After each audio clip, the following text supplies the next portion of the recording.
from Karnataka on the murder of Praveen Nettaru. More details have emerged on this murder case. We are learning that the accused Riaz is involved in a chicken supply business, whereas Bashir was working in a hotel.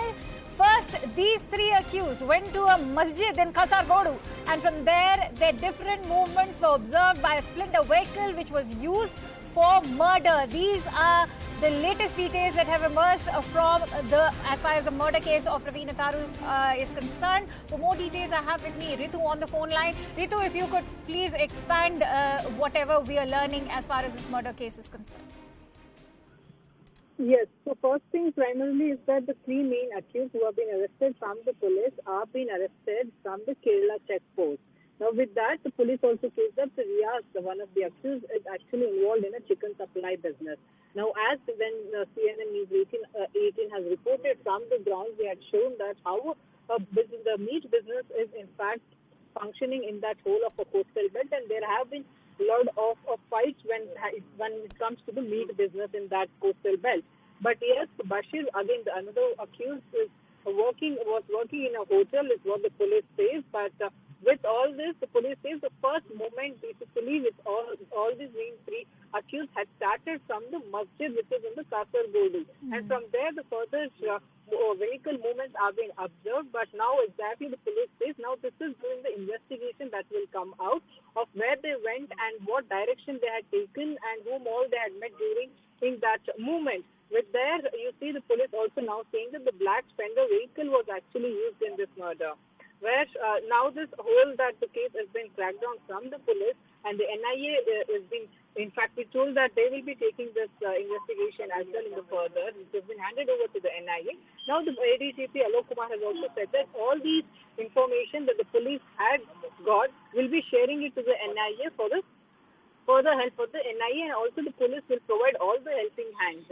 With there, you see now the ADGP also clearly stating that the police has the solid evidence to say that these accusers had the link with the PFI and the SDPI organization. With all that, the ADGP Alok Kumar also says that these kind of elements will be observed, will be closely watched, and there will be a serious action immediately, and the other preventive measures will also be taken over. But with that, you see the CM Basuraj Bommai, who had taken the Praveen Nettaru's case very much seriously and had sought all the minute-to-minute details from the Mangaluru police. The police says that it is with all the local police help that the police was able to crack down this case in a very short time. But yes, with that, the other murder that had also taken place in the Mangaluru and the further...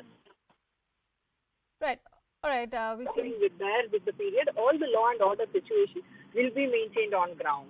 Right, Ritu. Thank you for breaking it down for us. On that note, let me bring in Mr. Jain. Mr. Jain, you heard those crucial links that have emerged, which successfully go on to establish the radical identity of these three accused currently in custody. And as far as the ADGP of Karnataka is concerned, he went on to he actually was focusing on how crucial it is going to be to establish the radical identity of those who have been in police custody. Now that identity has been established, I'd like you to throw light on what are going to be the challenges for the NIA now that the case with these findings will be forwarded to the NIA. A lot of electronic evidence will have to be examined by ATS and the police force of Karnataka, because it's a very, very sensational murder, and there is a lot of resentment in Karnataka over this murder, and initial inaction on the part of Karnataka police. So there was agitation against the Home Minister also. So in such cases, when you have to establish the radicalization, you have to establish the links of the accused with other criminals, with other terrorist groups. So a lot of evidence has to be seen, WhatsApp groups, then links with phone calls with other people, and contacts with the handlers sitting abroad. All this will have to be examined, and only then they will be able to establish this crucial link. It is very easy to say that they have links with other people, but this is, I think, initial success, and a lot of work will have to be done to prove this in a court of law. And you know, that brings me back to the initial point that we were discussing, Mr. Jain, was that the fact that how an intercoordinated effort between the two states, whether it is Karnataka and Kerala, is going to be needed at the moment, considering that these accused went to Kasargodu, which is a district in Kerala. Yes, Kerala, in Kerala especially, PFI has very deep roots, and it has been there for a very, very long time. In fact, Kerala was the first state where SDPI, PFI, all these organizations, they were carrying out rallies, they were carrying out training programs and training camps. And this is going on. This has been going on for a very long time, and it has been involved in a lot of political killings, also terrorist killings, also. So this is high time that Kerala police should cooperate with Karnataka police, and I think they will do it. At senior police officer level, unless there is some political block.